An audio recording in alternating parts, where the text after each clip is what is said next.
One thing I was going to mention quickly, there's a really good article by Luke Savage. I think it's at lukesavage.com is his Substack about the problem with Carneyism. And essentially, I feel like his article points out and does a really good job of explaining how there's this like fantasy at the core of liberal politics throughout the West that if you just put in the right experts in charge, everything is going to work out. And there's no need for these like political struggles or need to challenge any type of structural power, just small, sensible tweaks from the best and brightest. And Mark Carney represents this ultimate avatar of this belief. And he's not just another banker, he's the banker, right? And he's the guy who ran 2 central banks. He made a fortune in private finance. And now he wants to fix Canada by making sure nothing really changes. And the appeal is very obvious. People are exhausted. The economy is a disaster. The cost of living is completely out of control. And climate change is an ever-increasing existential threat. But instead of offering any type of real solution, Mark Carney really presents himself as the reasonable alternative,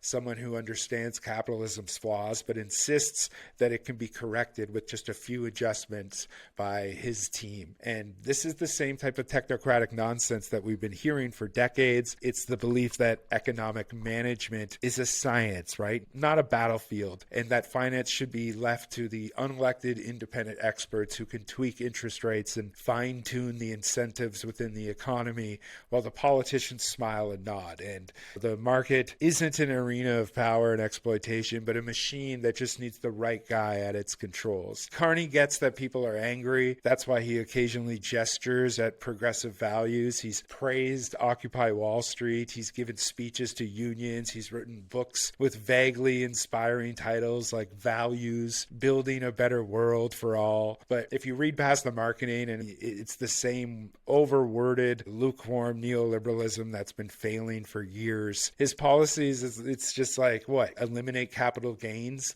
which is a gift to the rich. Scrap the carbon tax in favor of a consumer incentive program, which really won't meaningfully reduce emissions in any way. And you're basically just giving a tax break to corporations. Increase military spending, which nothing says economic stability like funneling billions into defense contractors. And his infrastructure plans are just basically public-private partnerships, which means using public money to subsidize private profits and money holes and things like that.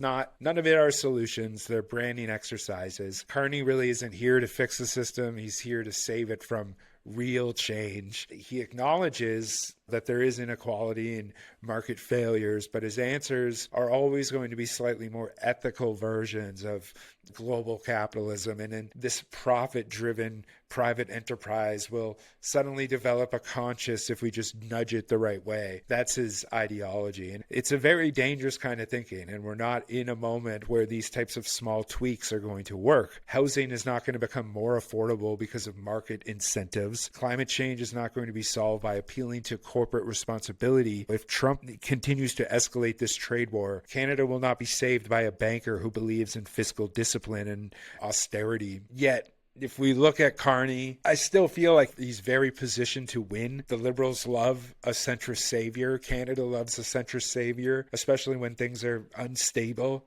He's rich, but not too rich. He's corporate, but just enough of a so-called progressive to have a type of branding that is palatable for the older social democrat type. He's the guy that you can call when your system is falling apart, but you don't actually want to fix it. And that's exactly why he's dangerous. He is a neoliberal fixer, and it's panned out in the past, and I feel like the Liberals are on their way to making it pan out for them again. So yeah, that is the problem with Carneyism. If you haven't, go check out Luke Savage's article on this, much more extensive than what I've said here. And yeah, good article.